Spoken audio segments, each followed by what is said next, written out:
And welcome to the Evidence Reasons Academy. I'm Salvador Cordova. I'm going to be just doing a show just on history. It's interesting on a number of levels. I think it's good to be well-rounded in history because it makes it easier to communicate, because we have historical examples that we can draw upon to kind of be kind of a proverbial foundation. It gives us insights into the context of where we are today, and we can compare and contrast what goes on today with the past and the personalities. And it's really great that I can sometimes refer to a historical figure when I'm arguing for the Christian faith to describe things to help us understand even ourselves. Sometimes when we study history, we learn about ourselves. We learn about culture and everything that's happened since God created the world.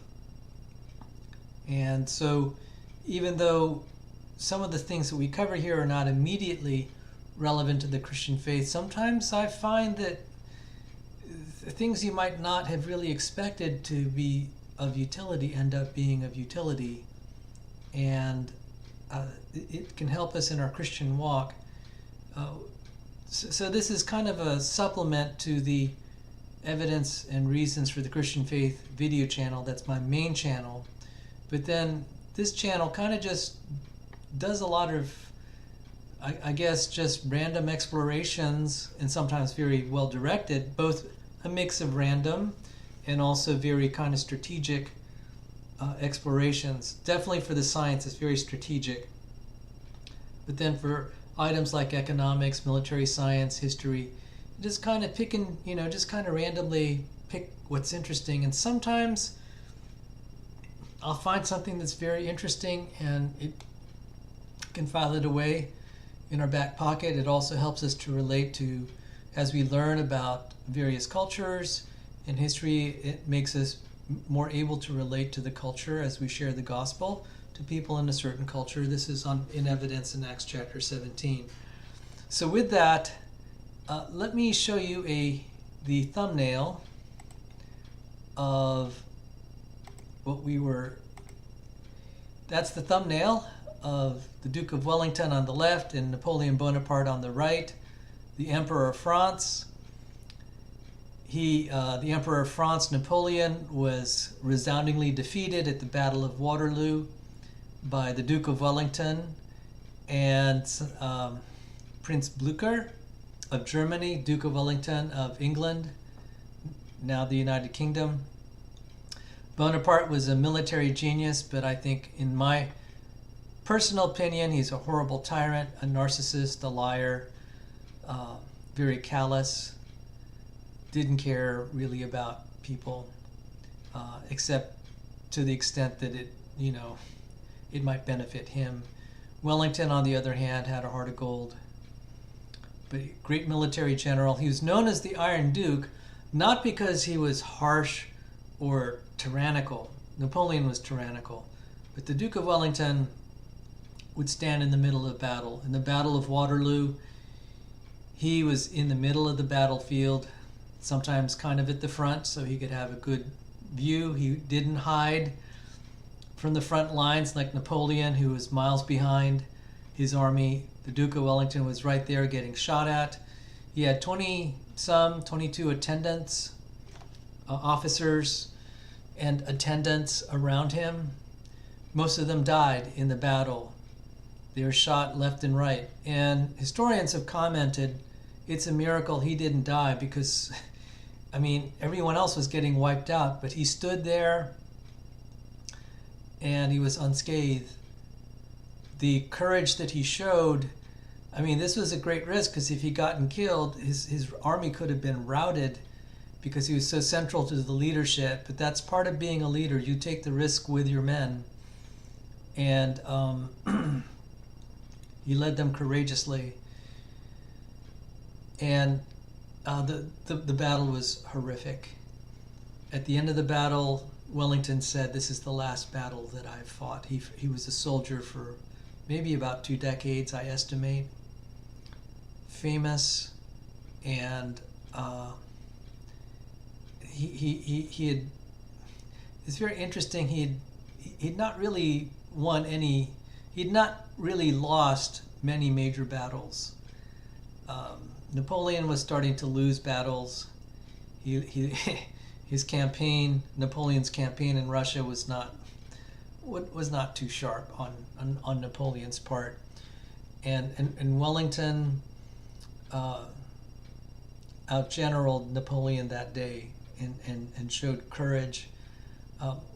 Although even in Wellington's own estimation, some of his comments said, you know, there were battles that if that Wellington had fought with certain generals, he said at Boney, that is Napoleon Bonaparte, that's kind of the derogatory nickname that the English used for Napoleon. They called him Boney. Wellington said, if Boney were here, we would have lost the battle. So he definitely had high regard for Napoleon and his skill. One thing that helped Wellington, even though I think he was slightly outnumbered by Napoleon with his English army with a mix of people from Belgium, etc., is that he had someone to come to the rescue. Prince Blücher of Germany eventually came to the rescue. Wellington just had to hold, and when Blücher arrived, Blücher had a total composite army that, when added to Wellington, was about 120,000, which was a great match for Napoleon that had about 70,000. But when Wellington was fighting Napoleon by himself without Prince Blücher, he was outgunned because Napoleon had more cannon and more cavalry, and Wellington had just infantry, which is kind of rough. But he held out there, held his ground, knowing that help was coming, and they routed Napoleon. The losses were catastrophic for Napoleon. Let me see, just to let you know how badly Napoleon was whooped. Let me just bring up Battle of Waterloo. I mean, I love studying this stuff. It is great. So let's see the numbers here. Battle of Waterloo, Sunday, June 18th, 1815. Yes, and there were church bells ringing as Napoleon ate breakfast. So the Duke of Wellington and then Labrecht von Blücher, that's Prince Blücher. So the total strength of the Allies was 118 to 120,000. The United Kingdom, Prussia, Netherlands, Hanover, Nassau, and Brunswick. Napoleon had 72,000 to 73,000 soldiers. Wellington's army was slightly outnumbered, 68,000, but he did not have, he only had 156 guns versus 252 guns. The French had 14,390 cavalry, and it doesn't list here how much cavalry that Wellington had. He did not have as much.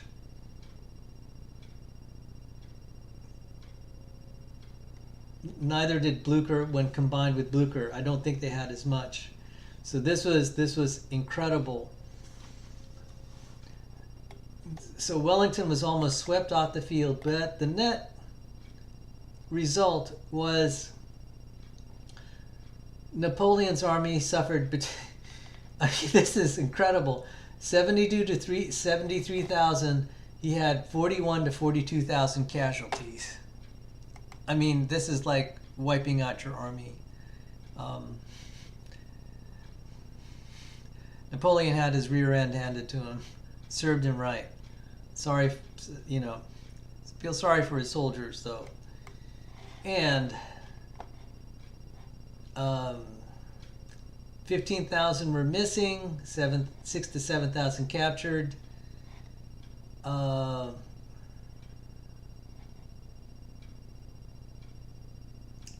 And so this would include the wounded and dead. Wellington lost, of his army, 3,500 killed, 10,200 wounded, 3,300 missing. Blücher's army, 1,200 killed, 4,400 wounded, 1,400 missing. So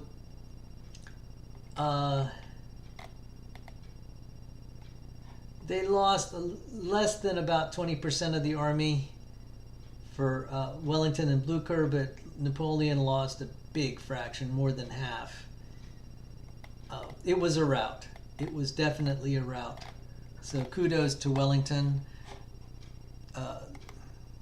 In England, I'm sure that they remember the name. Outside of that, you know, I'd say when I was growing up, I only knew about Napoleon.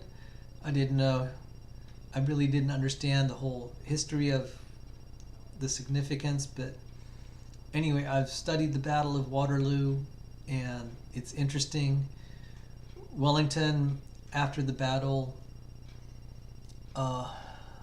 when he got the list of all the casualties, what they call the Butcher's Bill, which is kind of a very cynical name for it, the listing of casualties, he wept. He wept. And he was exhausted. He wept. He said, "This is my last battle." It was a very sad moment.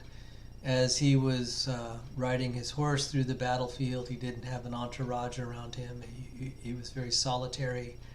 His army was dispersed, and you know, Blucher's his ally Blucher was out chasing Napoleon, and so you know, Wellington was distinguished himself on the battlefield, defeated a great general, and in Napoleon, and was a great, I think, just a great human being. He loved his men, cared for them. So this is going to be very interesting. I'm going to read about the Duke of Wellington's relationships with women, platonic, romantic, and intimate. He had fallen in love with a young lady named Kitty, but her father would not give her hand in marriage to him.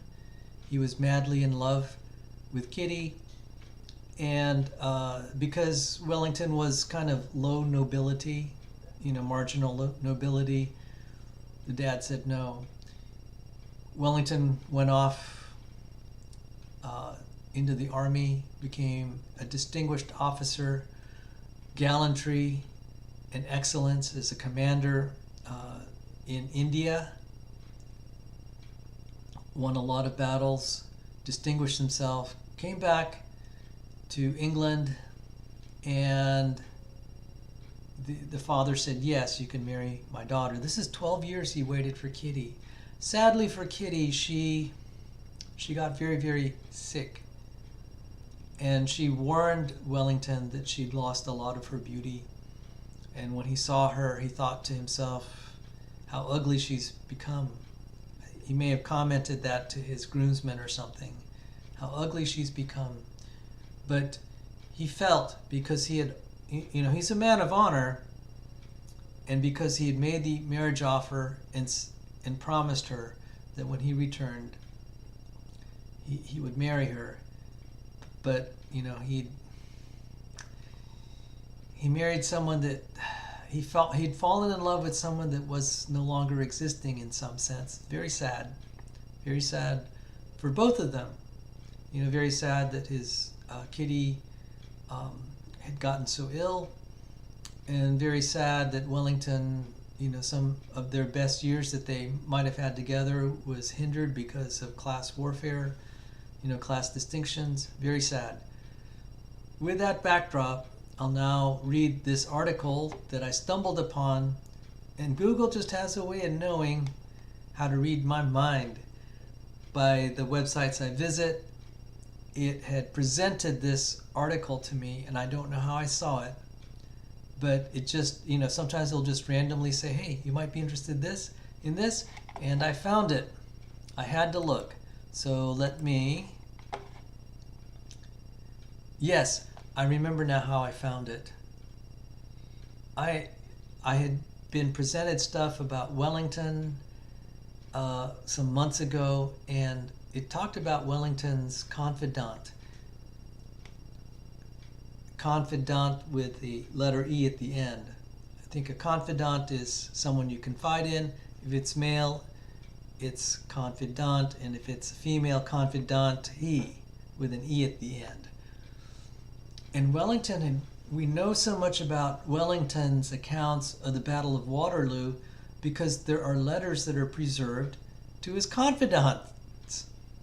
And most of them were female. And I said, that's an interesting word. And that's an interesting relationship for a man of war. Something about that resonated with me personally, and I'll share a little bit as we read this. I have good guy friends, but it is strange that a lot of times my relationships are at least competitive, secondly adversarial. Friendships are grown when we feel like a team and we're part of a team, a tribe, and battling someone else. Wellington had very dear friends and officers and men that he was honored to serve with. You could tell that he had very deep regard for his army. He wept after so many battles, the carnage, the loss of life. And you could tell he cared for his officers and men, although he was blunt, sometimes a little curt, but he was a decent human being, in my opinion.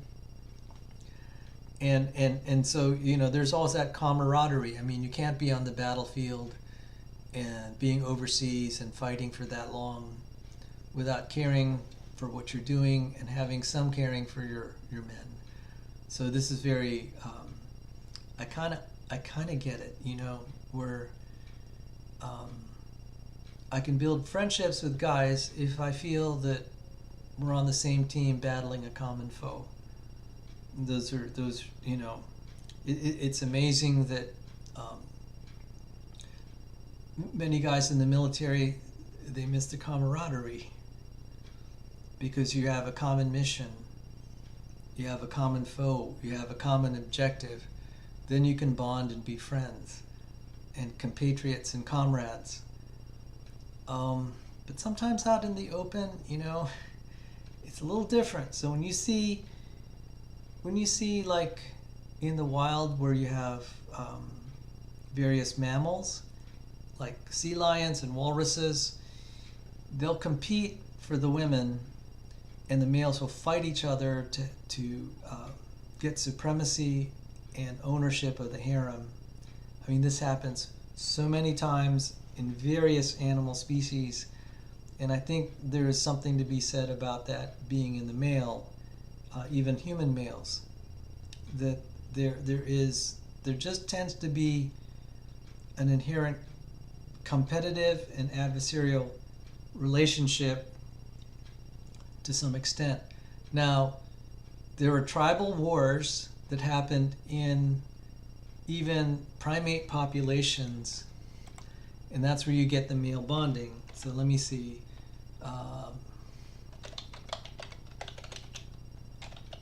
This is a very interesting account. The Gombe Chimpanzee War. This is horrific.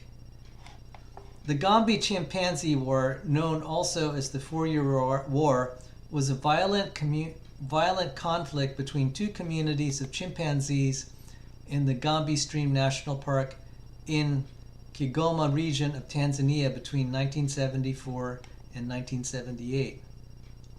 The two groups were once unified in the Kasakila community. By 1974, researcher Jane Goodall noticed the community splintering. Over a span of 8 months, a large party of chimpanzees separated themselves into the southern area of Kasakela and were renamed the Kahama community. The separatists consisted of 6 adult males, 3 adult females, and their young. The Kasakala was left with 8 adult males, 12 adult females, and their young.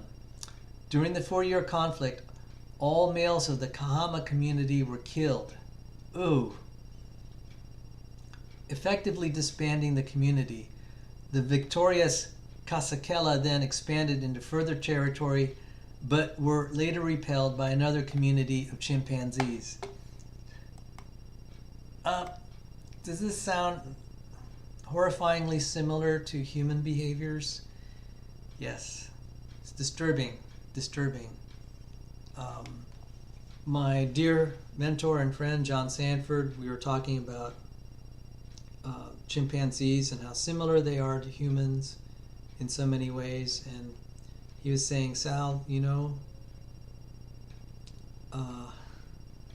chimpanzees are kind of like what humans are when humans start to lose their moral basis. And as I heard these stories, it is just horrific. How these chimpanzees would attack each other. One of the ways that they killed, first they would, I know this is gross, but they would bite off the testicles of the opponent to ensure that he didn't have any children, and then maybe they'd kill him later. I mean, this is just horrific. All right. They kill off the young of the opponents. I'd hear this is just gruesome. But my point is, you know, we have wars. There's an inherent tendency of males to just kill each other. It's just, you know, and I can't explain it, but for the males to have community, sometimes they need a common opponent or a goal where they need to have a common goal. So let's say it's not purely adversarial with other males, but let's say you're trying to help the tribe to survive and you're fighting the elements. Then the guys can bond. And so clearly Wellington was able to manage guys and to lead them. But there's a side of him that was really very, you know, like a teddy bear, very soft, loved women. And so I'm giving a little bit of context, both historical and then also from the perspective of psychology and neurology and, you know, kind of just how things happen in the animal kingdom. And so now I'm going to read this article, and I found it when I was Googling Wellington confidant. So here we go. The Duke of Wellington led men into battle, but preferred intelligent women. The Iron Duke had lovers, but his Platonic friends meant most. A new UK exhibition reveals. And this is Sunday, April 3rd, 2022. The Duke of Wellington, painted in about 1815 by Sir Thomas Lawrence. Photograph English Heritage. Yes, very handsome and distinguished looking gentleman for sure. Yes, indeed. Excuse me, so let me get this going. Now the article, sorry. He was known as the Iron Duke, a moniker gained from his steadfastness in war and politics, and hinting, too, at manliness. But the Duke of Wellington, victor over Napoleon at Waterloo in 1815, and then twice Prime Minister, was not just a man's man. He actively sought the company of intelligent female friends, with whom he could discuss world issues, a new exhibition reveals. While he did have affairs, his closest friends were women, not men, said Josephine Oxley, keeper of the vast Wellington collection, which has been in the family for more than 2 centuries. Wellington's relationship with women is explored in a new exhibition opening in late April at the longtime London home of the Dukes of Wellington, Apsley House at Hyde Park Corner. The show will focus on paintings and drawings relevant to his female friendships, some of which have not been seen publicly before, as well as journals, diaries, and letters. Rory Muir, author of an acclaimed 2013 Wellington biography, said, "They were generally highly intelligent women with a keen interest in politics and public affairs, like Harriet Arbuthnot, as well as Lady Salisbury, Lady Bessborough, and Lady Shelley. Okay, now, out of curiosity, I got to know. I got to find out whether there were hotties. So let's look at, I'm going to look, see if we can get some paintings of them. So this is Harriet Arbuthnot. Yes. She does look attractive. Harriet Arbuthnot. The Vortex of Politics. Let's see if I can get a picture, get an image.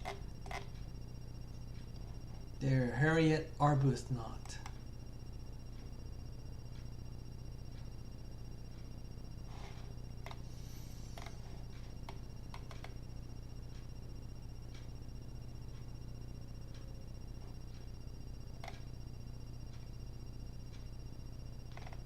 Various pictures of her. Okay, so now let's look at the other.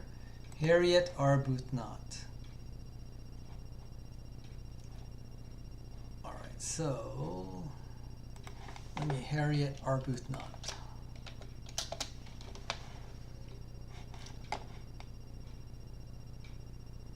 I don't know how I got, what happened here?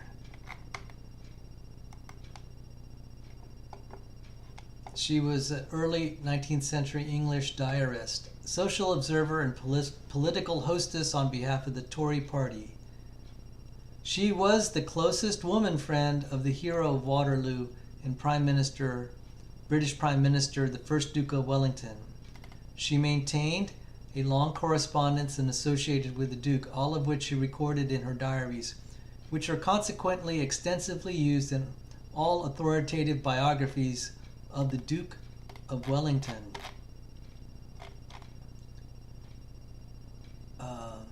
And she was married. Okay. So Wellington fought the battle, I think, in 1815, something like that. She was married at the time. And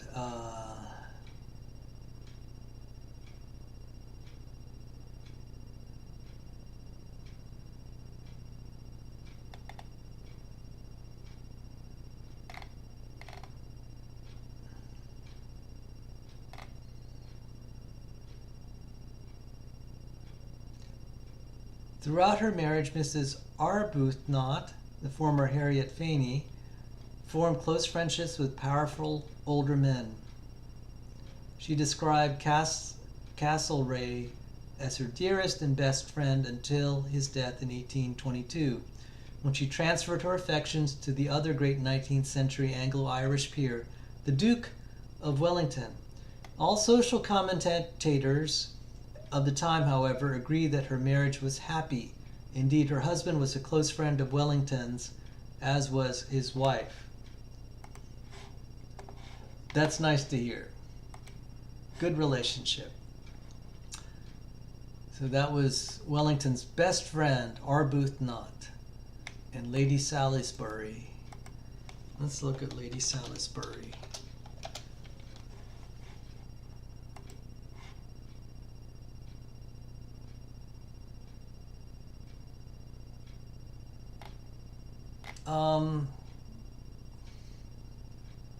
There are plenty of hits for that, but we don't know which one is which. Okay, sorry.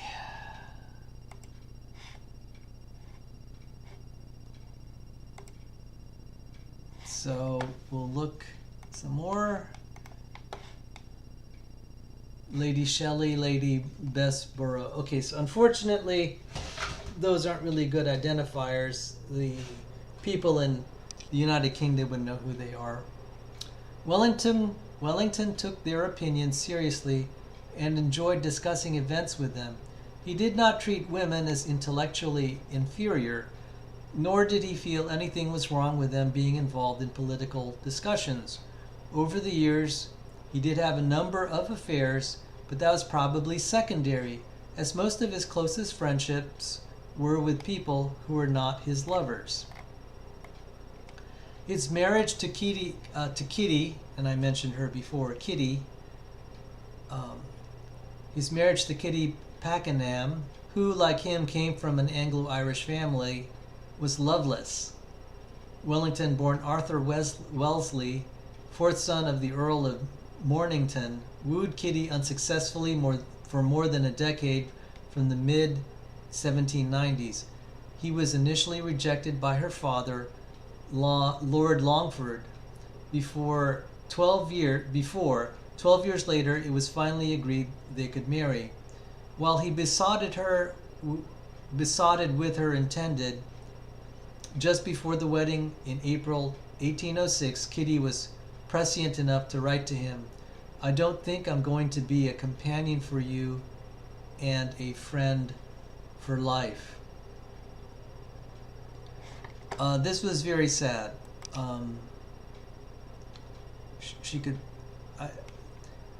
My understanding is that she did want to marry him. They cared for each other. But 12 years is a long time. People change. He had possibly had an affair, fell in love with someone else in that intervening time, and that one didn't work out. But he had promised Kitty that if he became rich and famous, so to speak, he'd come back and try again. And he was persistent, but she was no longer the woman that he imagined she was. That's very natural, that we can fall in love with kind of our image of someone than who they really are, and then certainly over time they're no longer what you thought they were. And this is sad. I giggled a little bit because been there, done that. Okay, so this was really sad, madly in love, waited 12 years for her, then turned out not to be what he had really longed for. He'd fallen in love with something that wasn't really there. And been there, done that, and it's happened to a lot of people. So he ended up developing friendships, Platonic friendships with women, but he also had affairs. He had an intimate relationship, with his wife, and then other women, then Platonic. He had romantic interests. This is not, it may sound scandalous, but, this is not, it doesn't strike me as terribly unusual for a guy. Anyway, Wellington soon realized she had been right. Okay, she said, "I don't think I'm going to be a companion for you and a friend for life." Wellington soon realized she had been right. In conversations with his closest confidant, and there's that word, confidant, Mrs. Arbuthnot, he commented, "Would you have believed that anyone could have been such a damned fool to marry her?" That is Kitty, as Arbuthnot recorded in her journals. Would you have believed that anyone could have been such a damned fool to marry her? That's so sad. It's really sad. To speak of your wife in such a derogatory way. And I credit Kitty. She tried to warn him, say this isn't going to work out, but Wellington married her anyway. So sad. However, one entry from September 1809, while her husband was fighting the Peninsular War with Spain against France, hopes that surely heaven will protect the good and the brave man. Yes, she loved, she cared for her husband, to wish for him to survive that war. And Wellington fought Napoleon's generals brilliantly in Spain, That was a wound that never healed for Napoleon and helped bring down his empire. Wellington, that was one of the most brilliant campaigns, and then eventually, Wellington did meet Napoleon in Waterloo. Then there was the Italian. Oh wait, I'm sorry. Wellington's romantic affairs are hard to prove, though it seems there was one with Lady Charlotte Greville. Two intriguing letters survive, one from her husband, who tells her that their own son, the diarist Charles Greville, is not blind to your conduct with the Duke of Wellington. The reply is not to her husband, but to her son, telling him that she would regret being obliged to renounce altogether his society. I'm sorry, that paragraph is not very clear. What's going on there?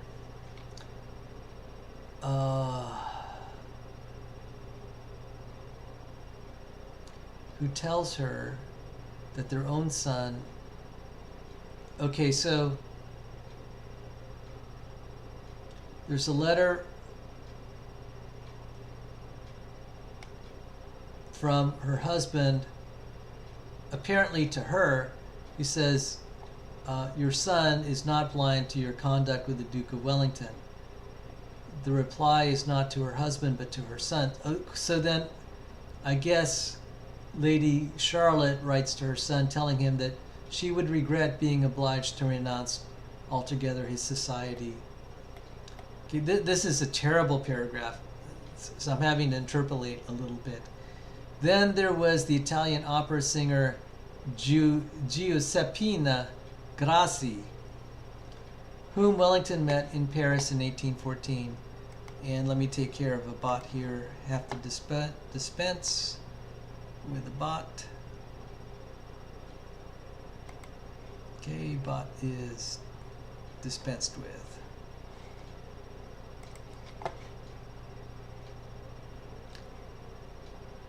Opera singer Giuseppina Grassi, whom Wellington met in Paris in 1814, after being appointed Britain's ambassador to France. There is a miniature painting of Grassi in the exposition. One of his great loves was opera, says Oxley, who has curated the new exhibition. They may have slept together, but so much is society gossip. So let's look at Giuseppina Grassi. Let's see if we could find. There's a miniature painting of Grassi in the exposition. I'm sorry. One of his apologies there. Great loves was opera, says Oxley. That was her. Amazing we have these paintings.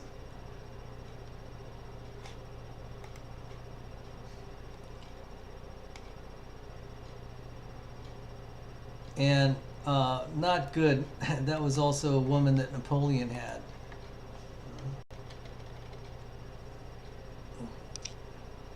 Yeah, she looks like an opera singer. Oh, so let's continue. He was also taken by American-born Marianne Patterson, who was traveling in Europe when they met. He was infatuated by her, Oxley says. In 1818, Wellington commissioned the celebrated artist Sir Thomas Lawrence to do a portrait of him in his bright red tunic for her, and another of her for him. Patterson kept the painting of the Duke until her death in 1853. So let's take a look. Marianne Patterson.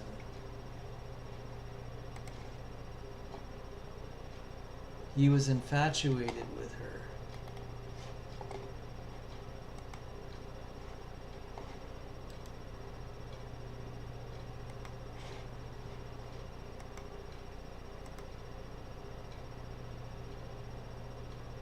Marianne Patterson.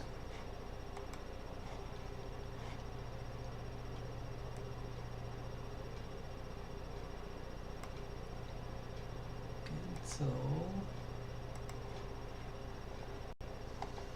But there is an odd twist to the story.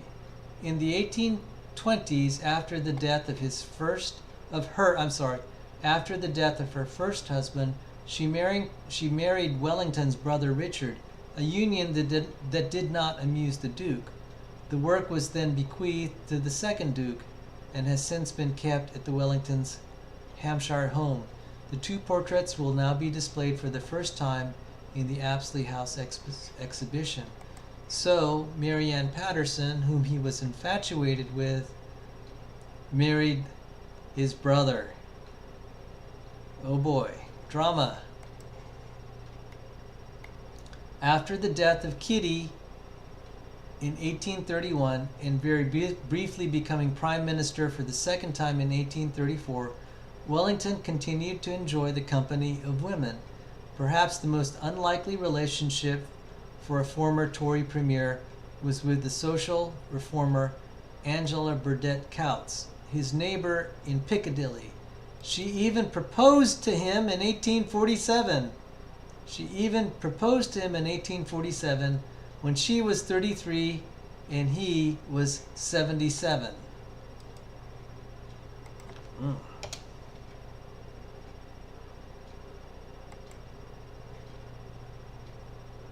Angela Burdett Coutts. Oh, we actually have a photograph of her. And she must have been revered since she was buried in Westminster Abbey. This is her when she was young, age 33. She was a philanthropist. Good on her.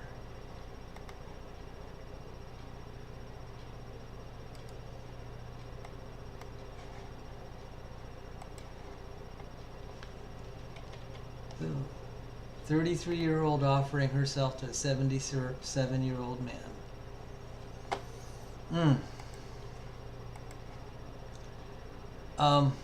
He replied, okay, so she offered herself. She even proposed to him in 1847 when she was 33 and he was 77. He replied in a letter advising her not to throw yourself away on a man old enough to be your grandfather. He replied in a letter advising her not to throw yourself away on a man old enough to be your grandfather. See, that was decent of him. Told you he was a decent guy.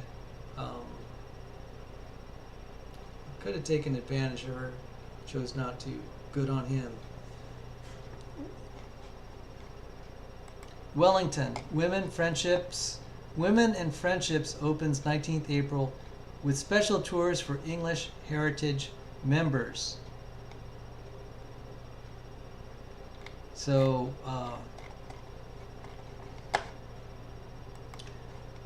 I guess there's lots to comment on, and I kind of opened the show with commentary anyway. I just find this stuff fascinating about human nature. I think the reason this is of interest is Wellington's just a towering historical figure, and there's a lot about his life because he was so famous. And then he had love interests and friendships with women who were also very, very famous. We have a lot of stuff that's recorded. Amazingly, these letters are preserved. I mean,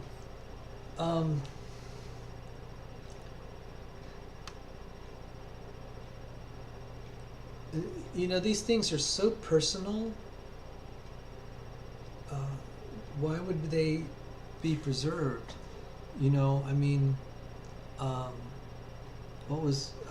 So for example,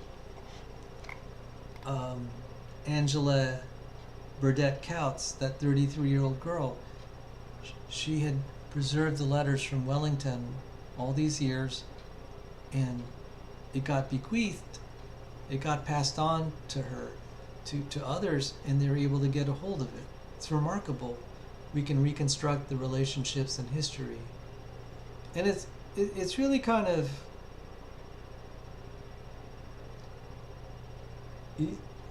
I don't know, there's kind of a sacredness in offering a marriage proposal, and it's recorded and kept. That she had she must have loved him to have proposed to him. That's a big deal. And she kept the reply that Wellington sent to her. So again, this is an interesting phenomenon that females are just attracted to power and status and position,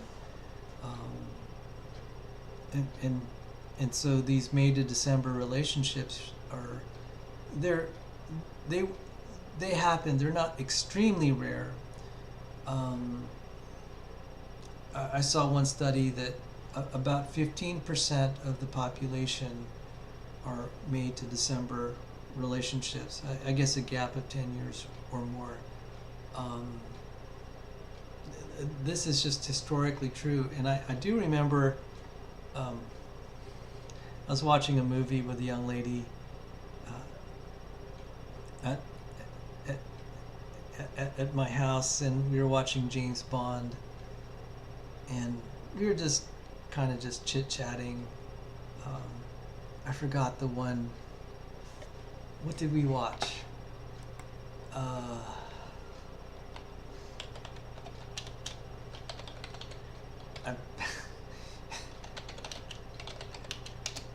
I'm not going to mention the name. A certain, okay, Goldfinger. Okay, there's a certain character in Goldfinger, a woman character named Galore. I'm not going to give her first name.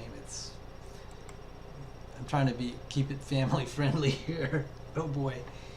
Anyway, what was her name?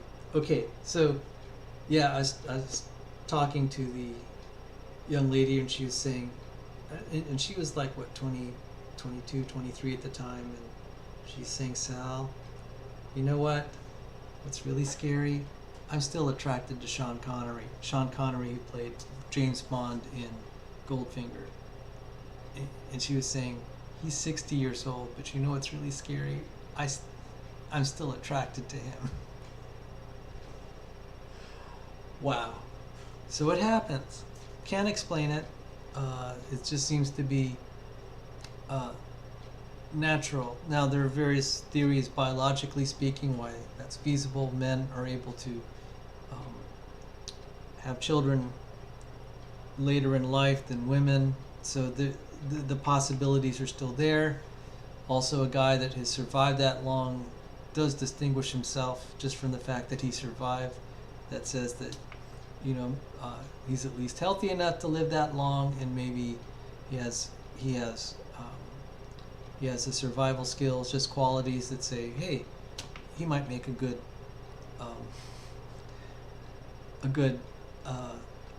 pass on good traits to the offspring, and it just happens. Whereas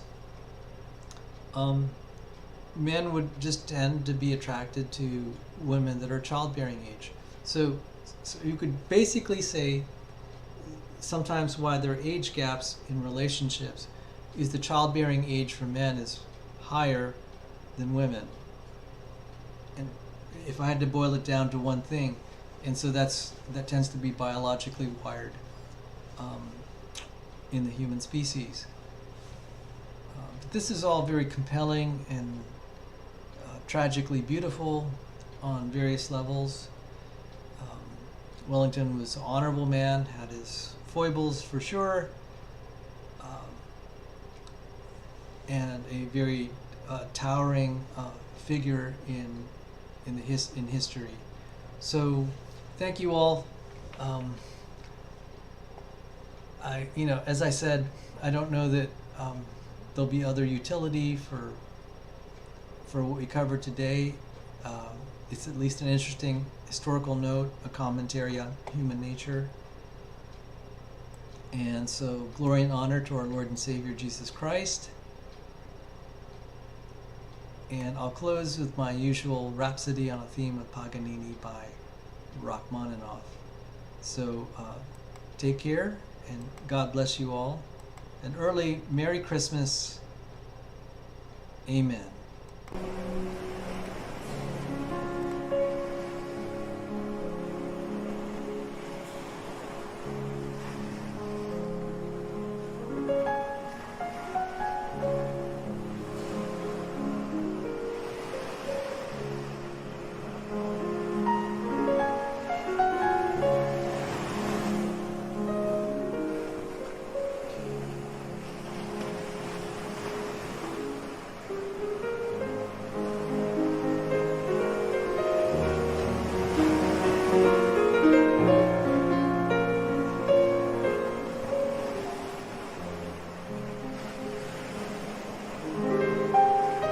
Bye.